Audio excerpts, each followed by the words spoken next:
प्रधानमंत्री नरेंद्र मोदी कहते हैं कि हम विश्व गुरु बन रहे हैं। बीजेपी कहती है कि भैया डबल इंजन की सरकार में बहुत तेजी से विकास हो रहा है, लेकिन 19,300 रुपए 19,300 रुपए के लिए एक शख्स वो अपनी बहन को कब्र से निकाल करके ले आया।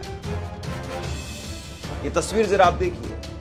ये तस्वीर निकल करके सामने आई है डबल इंजन वाले ओडिशा से, और वहां पर एक महिला की मौत हो गई।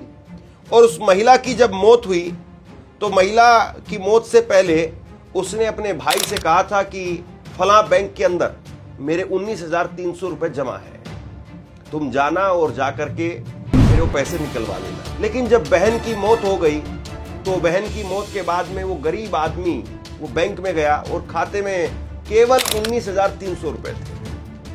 बैंक मैनेजर से कहा कि मेरी बहन की मौत हो गई है, मुझे 19,300 रुपए निकलवाने हैं। बैंक मैनेजर ने कहा कि या तो आप डेथ सर्टिफिकेट लेकर के आओ कि तुम्हारी बहन मर गई है, हम इस बात को मान लें, या फिर आप इस बात को साबित करो कि आप उसके कानूनी वारिस हो, तब हम आपको पैसा दे सकते हैं। अब जाहिर सी बात है, अगर बहन की मौत हो गई है, अंतिम संस्कार हो गया है, तो फिर अगर आप डेथ सर्टिफिकेट बनवाने के लिए जाएंगे तो कई सारे कानूनी पचेड़े जो है वो आपको झेलने पड़ते हैं। और अगर आप कानूनी रूप से उसके वारिस बनना चाहते हैं तो फिर तो बहुत लंबा प्रोसेस है।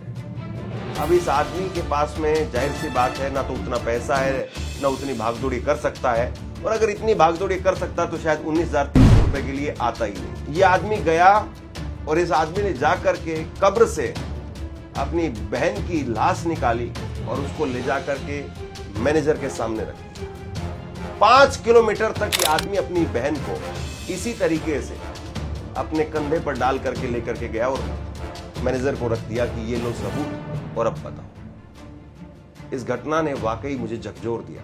आप अपनी राय जरूर बताइए।